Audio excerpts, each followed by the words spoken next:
Welcome back to LFC Transfer Room, where we're powered by passion, fueled by facts. I'm your host, Charlie Tadiva, and today we're doing a deep dive into one of the most talked about transfer moves of the summer. Joining me is Brian from the Hey Eintracht Frankfurt podcast to break down Hugo Ekitike's imminent transfer. Is he the next gem in Liverpool's attacking crown, or does this move raise more questions than answers? Let's get into the details, the drama, and indeed development of a player who's got Europe watching. Messed up at the end there, Brian, but we'll keep it. It's good enough. It will do, won't it? How are you today, Brian? I'm doing good. The outside, I live in the middle of the United States in Kansas City, where most people know of our very successful NFL team, the Kansas City Chiefs. Diehard fan here, born and raised in Kansas City. And the outside looks like it belongs in Newcastle and not, in Miami. And not Sheffield, do you think? Because we spoke about that, and you have a very personal connection with the middle of the country, not the north. I don't believe. Yeah, I think yes. Sheffield lies within the middle of the country, or somewhat a little bit north. Yes, my spouse does come from Sheffield. She comes from the south side of town, so she is a Blade. Though, for whatever reason, I ended up a soccer fan. And also a fan of my local American sports. I ended up marrying a rugby fan. So who knew? Well, yeah, exactly. I mean, where I live in the country, it's very much a rugby city as well, Worcester. So, yeah, we can kind of trade off points for a future show. But today, we're going to be talking about Hugo Ekitike, a very, very exciting young man who has the world at his feet, I suspect, and I hope, because being a Liverpool fan, let's always kind of big up the players that are coming in, a shiny new toy that's coming in into Liverpool, supposedly. And there's been lots of reports recently about the player coming in for a very, very good price. But Brian, we're going to be talking about Hugo, and from your perspective, really, essentially being an Eintracht Frankfurt fan and seeing another player leave your team, a very successful kind of outgoing football club. You've had a number of strikers that have left. Marmoush, who's gone over to Man City, who I believe is a very, very good player and will prove a lot of doubters wrong, because people talk about the fee that was spent and the weekly salary that he gets. But, let's see. So kind of let's kick off, and we're going to talk about kind of the context as to your feelings as an Eintracht follower itself. So from your vantage point as an Eintracht follower, how did Hugo Ekitike's time at Frankfurt pan out compared to the expectations when he first arrived? Because he came under a bit of a cloud, didn't he? He did. For a little bit of context, some people may remember or may not, that Randall Colomwani, who was picked up by Eintracht Frankfurt on a free transfer from Nantes, from France, and then one season just blew the doors off everybody. Hey, we got into the round of 16 of the Champions League. We looked good. We gave Tottenham a scare. We gave that Amarin fella, who is in some place called Manchester, I'm not sure where, we gave his team a bit of a thrashing twice over whilst we were in the Champions League. And he leaves us after 1 year. But the thing was, he left on deadline day. And so we started actually trying to get after Hugo at that moment in time. But just, the time on the transfer window just kind of ran out. So we ended up picking him up in January. He had a horrible fall with Paris, so we took him out on loan. It took him a while to get his feet under him. I would say until about March of 24, he finally started becoming fully fit to be able to be in the starting lineup and not need to get subbed off at the 50th, 60th-ish sort of minute.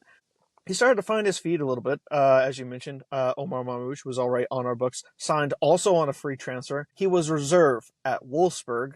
Never will understand how they screwed that up. But hey, when you are a bunch of guys who are funded via an auto tycoon such as Volkswagen, you guys are bound to make a few oopsie daisies, sort of like Dieselgate and the likes, to get too in the weeds there. But when he made his move over, it did take some bedding in time for adjustment. But I put that mostly down to his physical fitness was not there to be up to the Bundesliga standards. Where, hey, guess what? If you got no legs, you ain't gonna work in the Bundesliga. You need to be a man who has not just flexibility in the legs and be able to run a lot. You need to be able to take on the fact that you will switch tactics from point A to point B as you're making transitions up and down the pitch. He did kind of do well in that spring. Well enough that the club was like, okay, 16-ish million, we can pull that trigger. Paris did kind of sneak in the 20% sell-on clause. ouch, but we'll take the 80% out of that. So not a bad deal. So what he really was given was a full preseason training to start becoming a real integral part of the Eintracht team. We did an American tour, just like we're doing actually this summer, which kicks off in I think Friday is our first match. We're taking on Aston Villa in Kentucky, of all places. We noticed that he had a really good rapport with Omar Marmoush, and those two fellows just fed off of each other, just perfectly, and allowed Eintracht Frankfurt to basically finish in the fall half of the season. So the Bundesliga split between.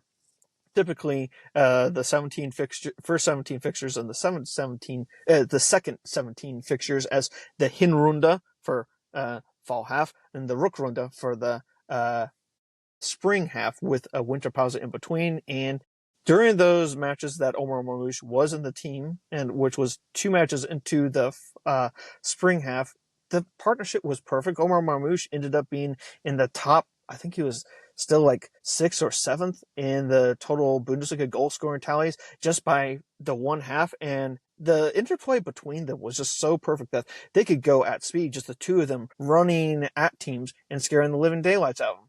One of the probably more impressive matches that now Marmoush was signaled as the player who really stood out, but behind the scenes, Hugo Ekitike, when Eintracht Frankfurt took on Bayern München in the fall season, and it ended up being a wonderful draw against Bayern, because everyone loves to play Bayern. Everyone loves to take points off of Bayern because, well, let's be real. They're spending the kind of money that only, 8, 9 clubs in the entire world can honestly afford, and whenever we would be able to take points off of them, it's great. But what he did was he was able to put on 2 different balls to Omar Marmoush. One didn't end up being a goal, the other did. He's able to, at speed, at pace, if you're put up against it, the man can work like a tightrope walker with the ball almost like attached to his foot. Not exactly saying that he's like Messi, sort of like the ball is glued to his foot. No matter where he goes, the ball goes as well. But he's a player who's able to pick out the right pass, whether it be a cross or a simple layoff to a player. He's got great vision, got a good pair of feet, which, trust me, you need to be ambidextrous to be a success in this modern day game.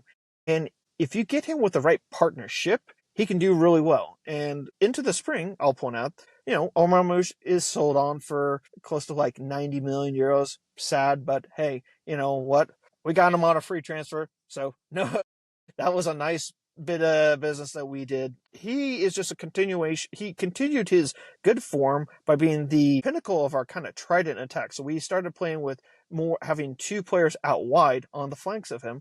And he was able to continue both his goal scoring and both his assists, utilizing his vision. And he's a player that you guys are going to thoroughly enjoy if you give him the right room to develop. Yeah. Not exactly. Just service, but put the right player in the right sort of scenario to succeed, and the right assets around him, and they will flourish. And that is what we had with Hugo Ekitike for, a season and a half. But, all good things do come to an end, as they say. Yeah, yeah. So, I mean, you make those kind of comparisons and the environment that he lived in, without kind of going too deep, but from what I've kind of read up about the player, and he is a very young man. And when he went to Paris, he went there very, very young, kind of playing behind Mbappe, Neymar, Messi, those kind of titans of world football. And he was kind of just languishing in the background, falling out with Mbappe's brother, supposedly. There was rumours about that. Who knows what happened there? And then there was question marks about his attitude. So it's a very, very young man who learned very quickly the hard way that football can spit you out. And what we saw here is he went over to your side, found that scenario, found that kind of that the place that kind of welcomed him, but also allowed him to flourish. It's just like what you said, because you have the background, you have the history, the recent history of developing these really, really excellent forwards, and we're kind of seeing that year in, year out with what's actually happening. But it does sound like this transfer to Liverpool, which is looking increasingly likely. Does it feel like Frankfurt are losing a player with unfulfilled potential? Or is this simply just a smart business move? Again, it's just kind of you're churning out the players as and when, and you just move on. It's very similar to what we have here with Brighton, with Bournemouth. Those good teams are actually developing young players, but then selling them on. How do you feel about that kind of balance? Trust me, I wish we could hold on to the player. I think that the Eintracht fans actually loved Marmoush more so than, because it was a good Hugo. I blame it on the fact that he's French, that he's a little bit more reserved. I think I think his time at Paris just kind of it's kind of like you're cooking. You basically burn your hand a little bit, on the stovetop. That's what Paris was, and go figure. They had a lot of turnover in Paris, not just Hugo Ekitike leaving PSG, and go figure. Practically 12 months later, they just thrash Inter Milan in the glamorous, UEFA Champions League final. Trust me, I watched that and I was just like, whoa. Hugo got out of that. And you kind of realize that it's basically been, PSG for a long time has just basically been just throw a bunch of cats in there in a bag and just, just kind of rummage it around and just see what happens when you let it loose. It's been like, they will have their moments, but, overall the club up and down structure needs to be good, flawless, seamless to be able to not just win, yourself league titles, or domestic cups, or European glory. To be able to be competitive at any and all times, you need to have great squad cohesion. Look at Liverpool in this most recent year. Coach Arne Slot comes from a rather big club within the Dutch ranks, and Feyenoord Rotterdam, where, he got his own kind of stuff going on there in terms of the kind of responsibilities as one of the big three within that country. You go into another football mad country at a club where, you're following up on a legend. They always say, never be the guy who follows a legend. Yeah. But he reversed that by basically creating the kind of squad ethos and strategy that is necessary to allow for a team to, be greater than the sum of its parts. And Hugo Ekitike by coming to Eintracht, did find that opportunity to allow him to be a part of a team that is greater than the sum of its parts. And for Liverpool, I look at him as a player that, hey, if you have a big old lump like Nunez up top, guess what? He can play perfectly off a big guy, being able to feed off of him, find little pockets of space, maybe for that threaded ball that needs to be done before putting it in at the back of the old onion bag. Or, he can find it himself. He can score with both feet, score via a header, and go up against the biggest of players and be able to succeed in those environments. He's really a player that is tactically flexible for most every other team that will be out there. It's just the way that the team will then utilize them. So it is really a question is getting a fantastic player. It's just a question of how they want to then utilize that new tool that they have in their toolbox. Yeah, exactly.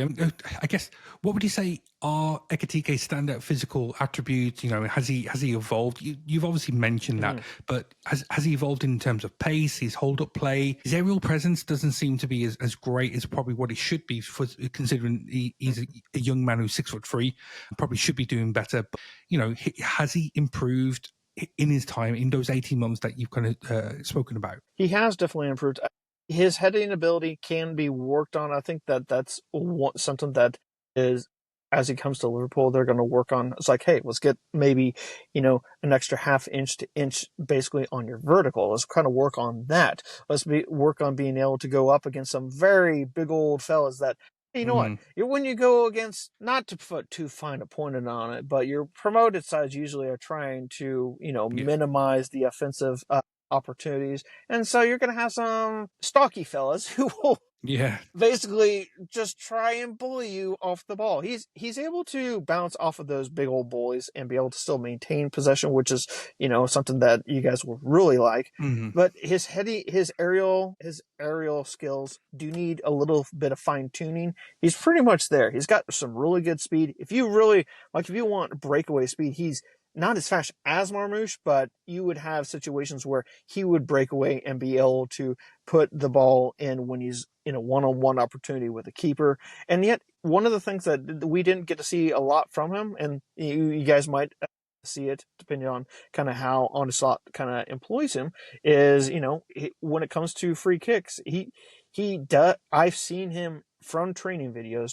He is able to do that as well, but we didn't really get to see that on the pitch. That's something that perhaps you guys will be able to see should you put him in said opportunities. Yeah, no, you just seen some, from the clips and the highlights that I've seen of him, his ability to kind of turn on the ball, turn at pace, and run at players. There was an excellent goal against Tottenham that he scored in the Europa League. Yep, in the quarterfinals. Yeah, that was a really excellent example of how good he is and what he brings from a really, really excellent kind of physical attributes. But, the mentality, and I think it's really important, you look at, again, the possibly polar opposites. I'm hoping in terms of mentality. So you got Darwin Núñez, who's very, I want to be polite. He can be, can get lost in his own head and kind of be very defeatist. Whereas what I'm seeing with Hugo, certainly in his 18 months and certainly the last six months that he's had playing, he's someone who's very, very confident.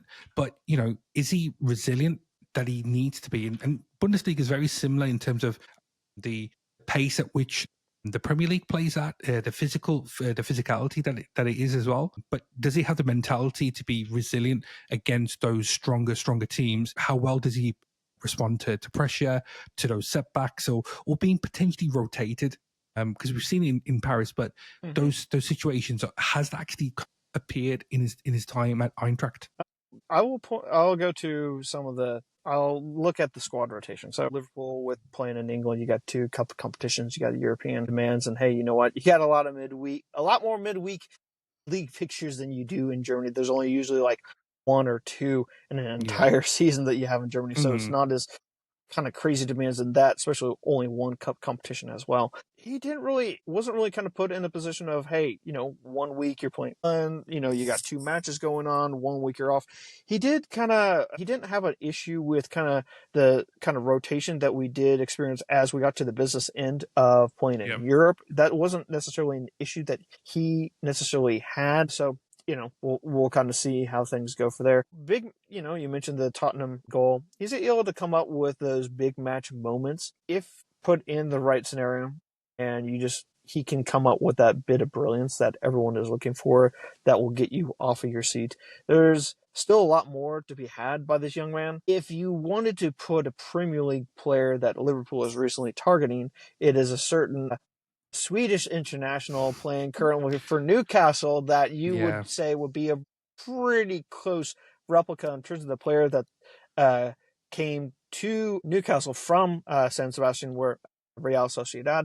You're just getting a guy who's got way more years ahead of him than Isak would. Should Liverpool had pulled that trigger, well, Newcastle would have had to accept it, of course. Well, who knows? Yeah, exactly. I think it's quite clever business in terms of buying the player that Newcastle probably would have gone for if Isak does leave. Who knows? If he does, if he doesn't, it's a case of getting the next best thing, and he obviously fits that profile. Just like what you said, the physical nature of the player as well, the mentality that he has, it kind of leads into something that potentially in 3-4 years he reaches Isak levels of performance, or if not better. Who knows? But I guess, what do you think he needs to do to improve to get to that stage, though? We've spoken about his aerial prowess, but is there anything else that he probably needs to do to get to that level of being like world class and being a French international? Because he probably has aspirations of coming to Liverpool, playing the World Cup, which is on your side of the Atlantic as well in the summer. Yeah, well, everyone can come over to the United States and likely fry like an egg on a stovetop, not to talk about climate change. But for him getting into the French side, he would need to not just hit the ground running at Liverpool, but keep that sort of like, hey, being one of the leading goal scorers for Liverpool for honestly the entire season. I think that French side is so chock full of great attacking talents that are playing here, there, and everywhere. I do think he's got a good chance of making the 23-man roster for France if he is a success at Liverpool. I think being on the bench is maybe an entire bigger, deeper ask that I put it down to the French coach playing in his coaching his last tournament, that he's just going to try and roll out the old favorites just to try and get a song out of that. But we're talking about a tournament that is 10 months away. And Yeah. we'll see how that kind of transpires, because considering a lot of geopolitics that still have to have their due. Sorry about that global world about that. I cannot control what is going in and out of the White House at the moment, but everything is there for Hugo Ekitike to be a success. About the determination that he puts on the training pitch. It's about the work that he puts, in the weight room. The fella needs to continuously be working on all aspects. He doesn't need to look like Alan Shearer, but he just Yeah. needs maybe a little bit more muscle, continue to work on his flexibility, get better in the air. The player is there to be a great success. It's just a question of application. Everything's there. It's all a question of everything that's put around him and how Arne Slot looks to put him down.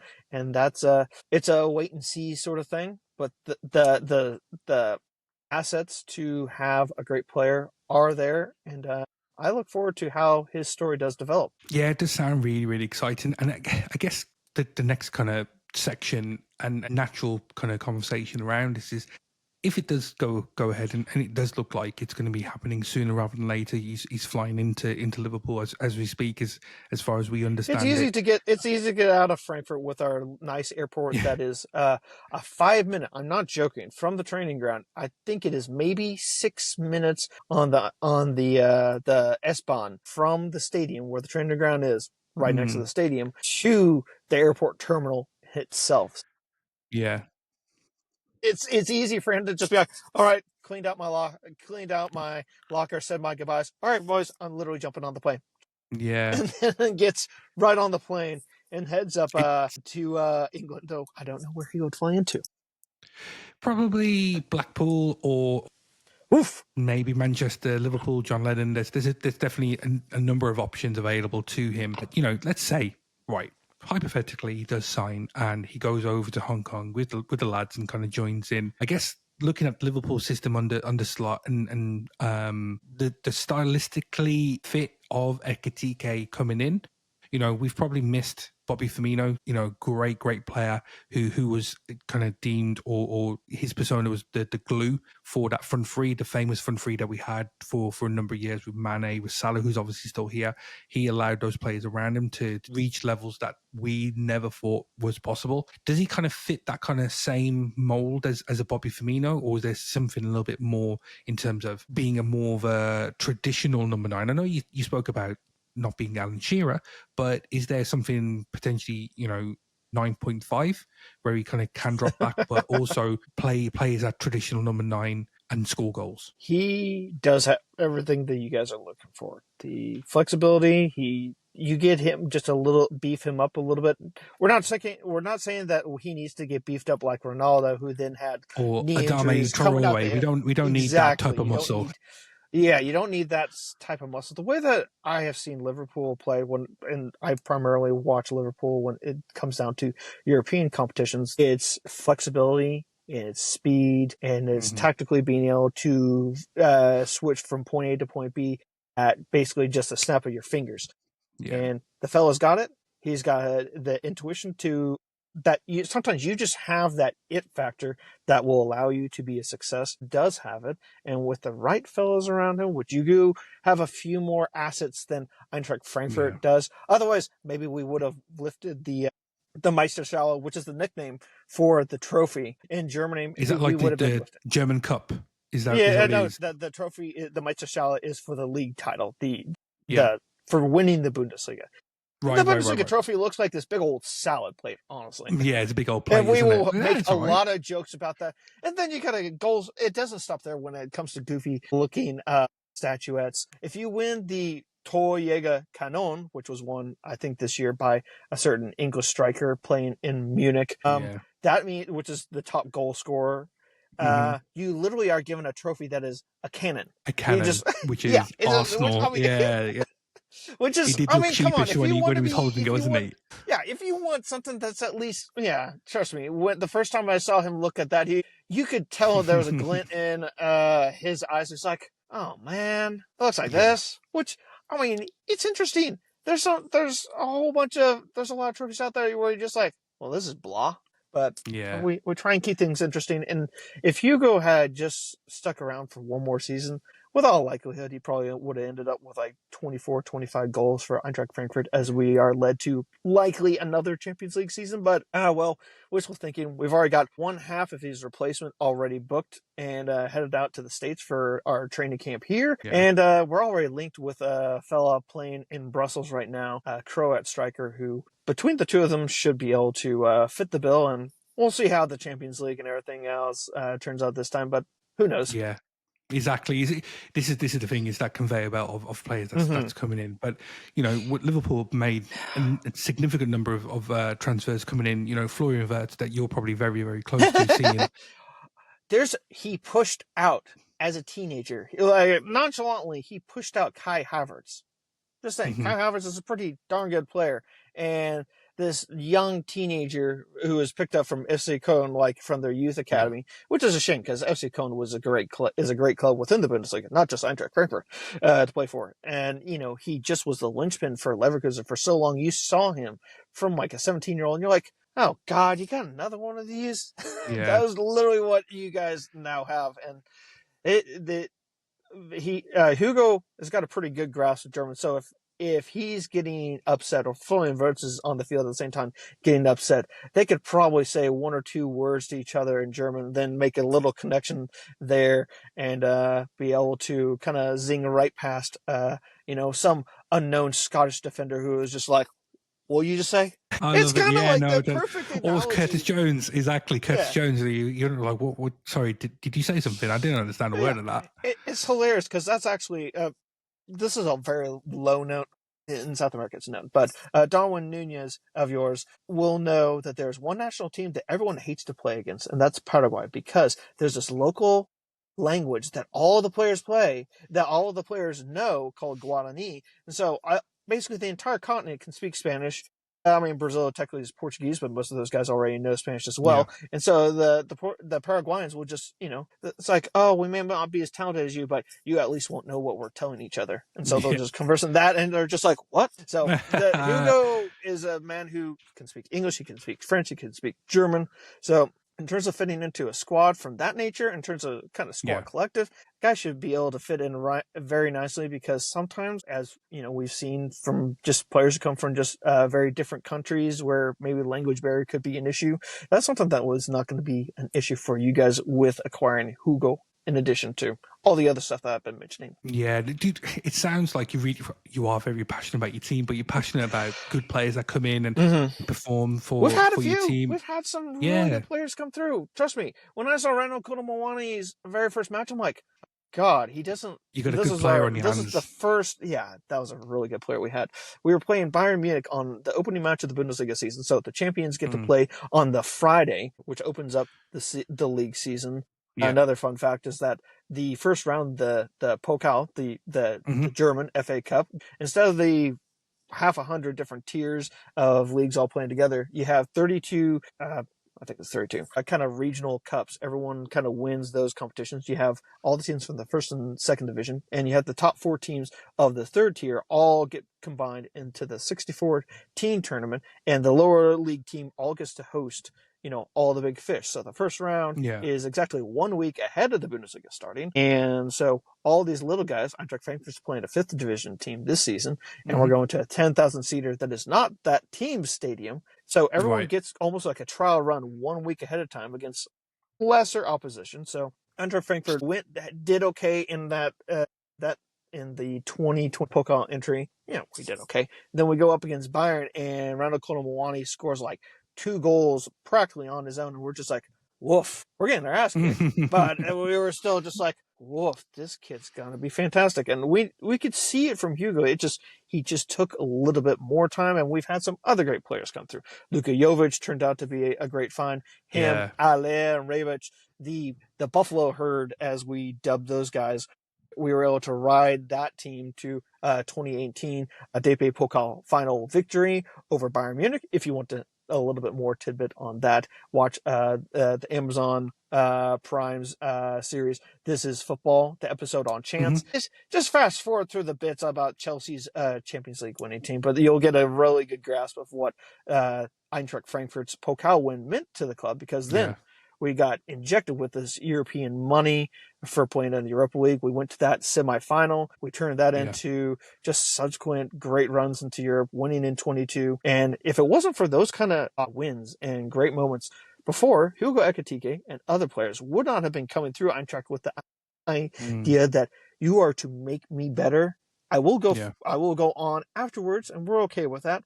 But there, we are able to, at Eintracht, we are able to make a player better, and we're okay with selling them on. We thank you for your service, and we'll continue on to be the most passionately followed club in all of Germany. And yes, I am rubbing it in the faces of all the other clubs that do exist, and the German fan scene is great. But when you come to Eintracht, you got all the skyscrapers that emblematize the European banking capital that it is, which looks more like New York City than it does anywhere in Europe.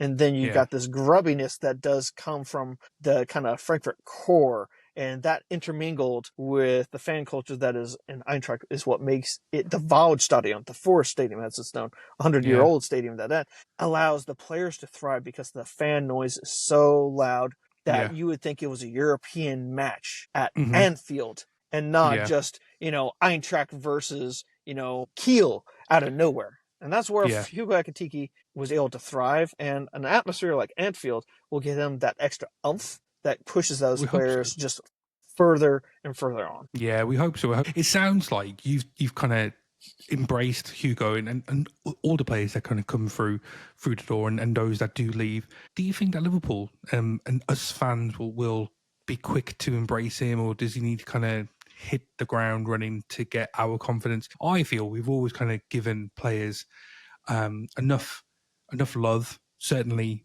when they first come in, and it's up to the player to kind of do well to win us over and keep our love. Darwin is one of those examples where you love him or you kind of loathe him. It depends on where you sit, on what side of the bed that you wake up on that day with Darwin. But it sounds like he's a really good player. It sounds like a really good personality, really well liked across the fan base as well. So I'm pretty confident. You're pretty confident that Liverpool fans will embrace him? I am. I don't necessarily think he will be a Ballon d'Or winner, but then again, that's a celebrity contest anyways. So you guys got an excellent player who's going to, in all likelihood, fit in very well, be flexible, because Arne Slot, he may be here this season. He may be here another 5 seasons, 10 seasons. You never know when it comes to football at all, who's going to be the coach. But he's a player that is so flexible and has got so many assets, so many strings to his bow, if you will, that he will be able to be a success with whomever is sitting on the bench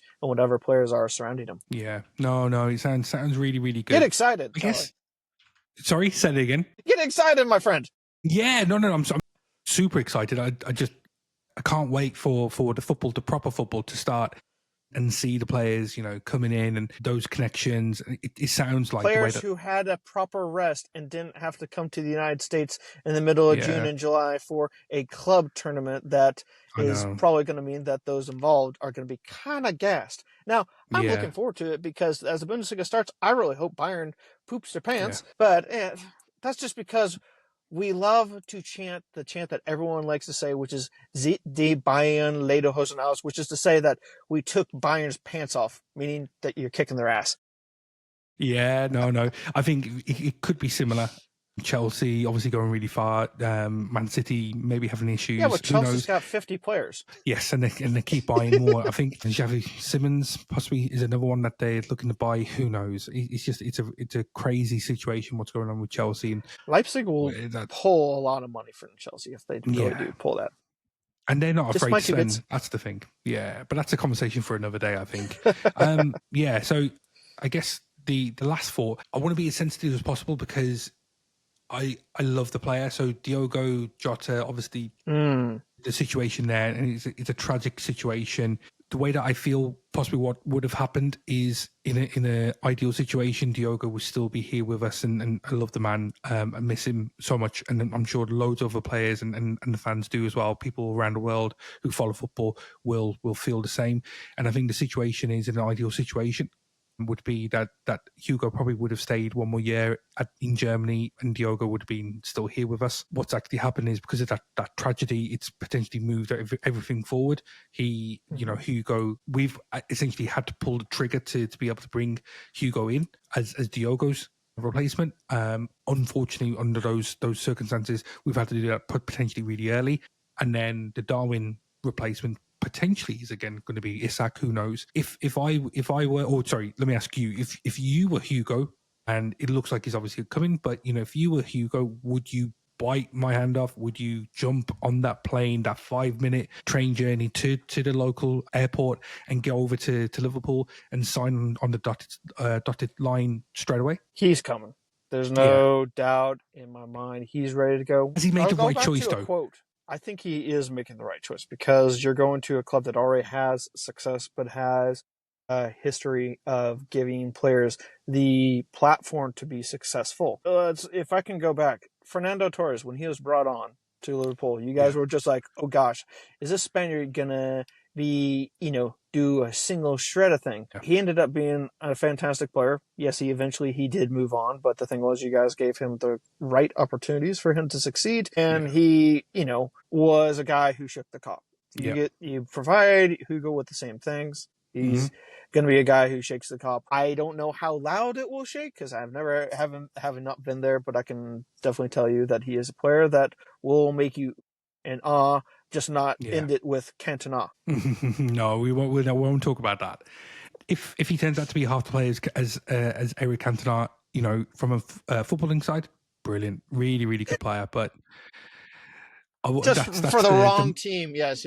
Yeah, just for the wrong team. Just let's talk about his. We can say from his Leeds days or his Marseille days, but yes, we'll come back and looking back at his time with Eintracht.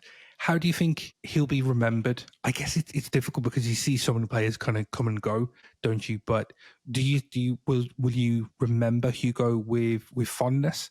And if he does kind of go on to become the player that I hope he will do, would you say, actually, we were part of his history, we were part of the development, the story that is Hugo Ekitike? Looking back on him, it's without a shadow of a doubt going to be one that brings a smile to our face because he left at a time, he isn't pulling a Randall Colomwani and leaving on the very last day, Randall Colomwani basically went on strike as well. Kind of right to make sure that Paris move was made. And look here, we're not even to August. I would have preferred the deal to all been signed and done on the 1st of July, just so that everyone would have as much playing time as possible. That is something that in Germany, you really are like, hey, you try and get all your stuff done so that your training camp is a team you're rolling out with for at least until the January transfer. That's the kind of best way to ensure that you really have a good fall season. And it's why when your promoted sides do come up,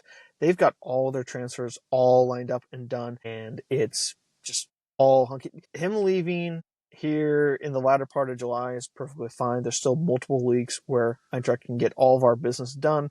There's a couple moves that we're looking to make with the Randall Colomwani money. Well, 80% of that, because 20% does go Paris. Eintracht will be fine without him, and we'll look back on him as you gave us some really great times.